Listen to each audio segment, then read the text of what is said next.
يا مرحبا بكم من جديد يا أصدقائي الغاليين.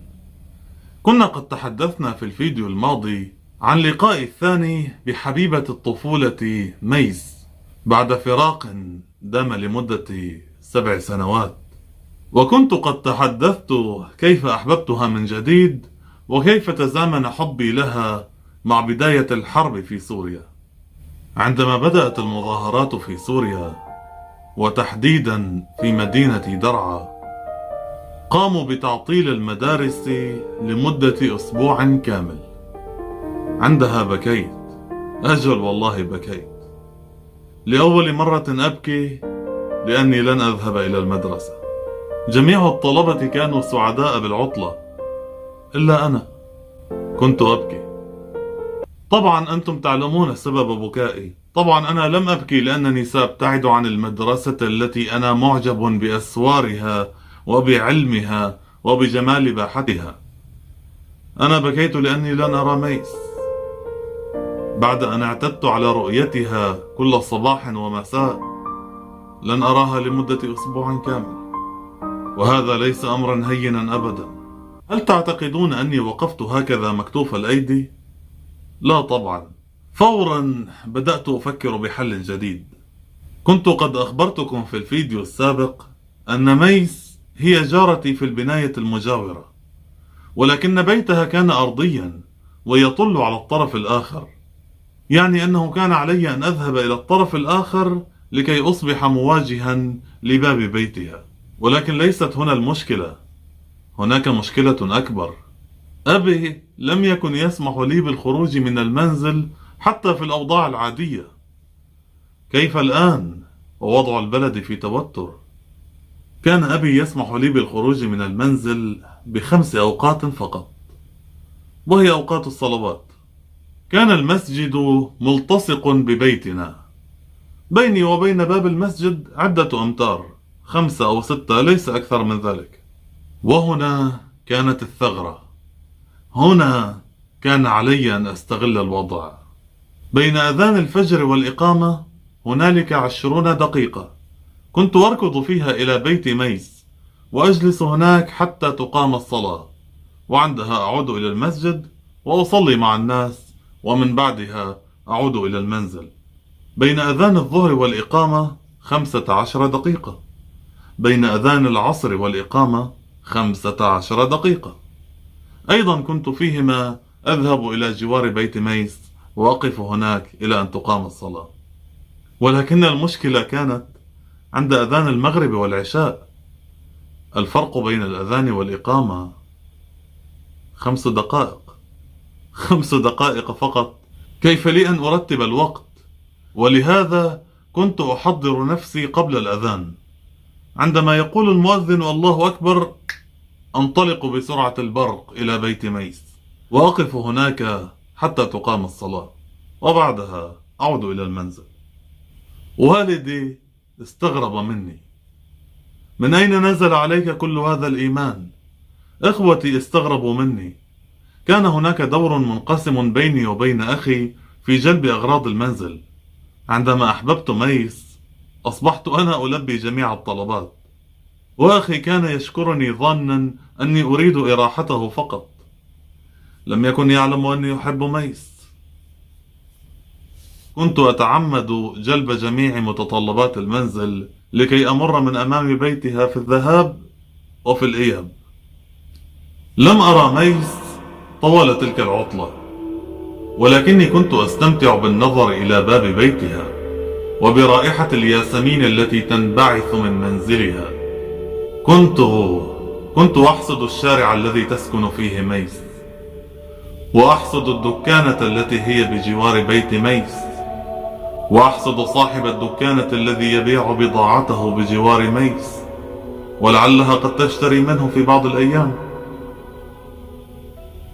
كنت أحصد جدران بيت ميس، وكنت أحصد إخوة ميس وأم ميس وكل ما حول ميس. المهم، في آخر يوم من العطلة التي تم فرضها بسبب الأوضاع لم أنم طوال الليل. بقيت طوال الليل مستيقظا منتظرا طلوع الصباح. صليت حينها قيام الليل ودعوت لميس وقلت لربي: يا رب، يا رب احفظها لي واجعلها تحبني كما أحبها، ورقق قلبها حين تراني. يا رب أذن لي بحبها وأذن لي بالنظر إليها، فإنك تعلم أني أحبها حبا صادقا. يا رب إن لم تجمعني بها في الدنيا تحت سقف واحد فاجعلها زوجتي في الجنة. يا رب اغفر لي ولوالدي ولميس وللمؤمنين والمؤمنات، المسلمين والمسلمات، الأحياء منهم والأموات. ذلك كان دعائي في تلك الليلة لميس، ولا أبالغ إن قلت لكم أني كنت أدعو بهذا الدعاء كل يوم. وبعدها أذن الفجر، فقمت وارتديت ملابسي وذهبت إلى بيت ميس ريثما تقام الصلاة. وهناك رأيت شيئا غريبا. لأول مرة في حياتي أرى القمر بهذا الشكل. كان القمر وقتها مختلفا، كان جميلا، كان القمر كبيرا جدا وكان مكتملا. شعرت بأنه قريب مني. أقسم لكم أني شعرت أني إذا رميت حجرا قد أصيبه. لأول مرة في حياتي أرى القمر بذلك الشكل. ورغم شوق الحاد لميس إلا أنني قد التهيت بالنظر إلى القمر. سرحت فيه وكتبت قصيدة قلت فيها: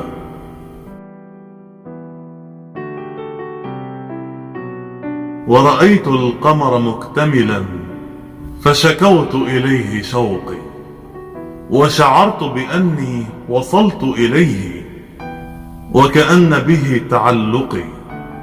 صدقني يا قارئ شعري وأقول بشعري الصدق، قد صار قلبي خفاق وإني من المتعة محترق أمام ديار حبيبتي وبينهما لا يوجد فرق. ورغم عظمة شوقي لميس فالقمر قد أطفأ شوقي.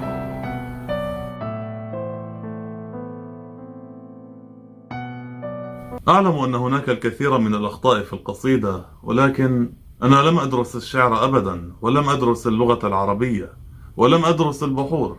إلى الآن هو مجرد هواية. المهم، بعدها ذهبت إلى المسجد وصليت الفجر جماعة وعدت إلى المنزل. وكما تعلمون ذلك اليوم كان عيدي. في ذلك اليوم سأرى ميس، ولأجل هذا بدأت بتجهيز نفسي على أكمل وجه لرؤيتها. عند الساعة 6 صباحا كان الجو باردا جدا. دخلت حينها إلى الحمام وقمت بالاستحمام بمياه باردة أشبه بالثلج.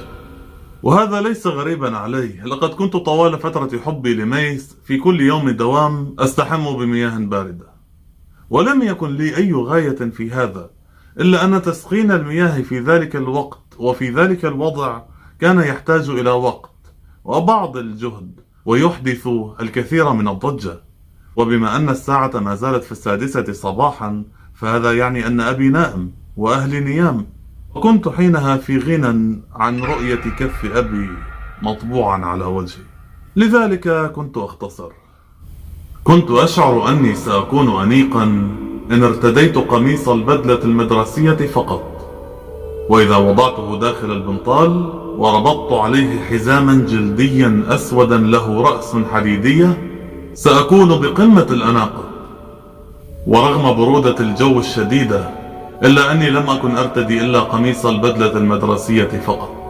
كنت أريدها أن تراني جميلا، أريدها أن تراني أنيقا، أريدها أن تراني بأبهى صورة. تعطرت حينها بعطر شوماخر، اشتريته ب60 ليرة، إصبع حجمه هكذا. 60 ليرة تعني $1.50 في ذلك الوقت، ولكن لا تستهينوا بها، لقد كانت مصروفي الأسبوعي. وبعد كل هذه التحضيرات أصبحت الساعة الآن 7:15. عندها ركضت إلى الشارع الذي ستمر منه ميس وهي ذاهبة إلى المدرسة. على رصيف الشارع الذي ستمر منه ميس كان قد بني سور المسجد الذي أصلي فيه. وقفت هناك وانتظرت وانتظرت وانتظرت وبدون فائدة. لم يكن لدي ساعة حينها، ولكني كنت قد لاحظت أن الشارع قد أصبح خاليا من التلاميذ الذين هم أساسا كانوا قلة في ذلك اليوم. الناس جميعهم حينها كانوا ينظرون لي بتمعن، لم أكن أعلم لماذا. بعضهم كان ينظر لي بخوف، وبعضهم كان ينظر لي نظرة استغراب، وبعضهم قدم إلي وسألني: هل أنت بخير؟ لم أكن أعلم حينها أني كنت قد وقفت لمدة 6 ساعات، من الساعة 7:15 إلى ما بعد الساعة 1. 6 ساعات لم أشعر بها، 6 ساعات تحدثت فيها مع الورود الجورية المزروعة في حديقة الجامع، ومع ورود الياسمين المزروعة في حديقة الجامع. وأيضا كنت قد تحدثت مع سور الجامع، وحسدته لأنه سيأخذ الأجرين، أجر الدنيا لأنه يرى ميس، وأجر الآخرة لأنه سور جامع. عندها قلت لنفسي كأن ميس لن تذهب إلى الدوام اليوم، وكان ذلك بعد الساعة 1، أي بعد ما انتهى الدوام أصلا.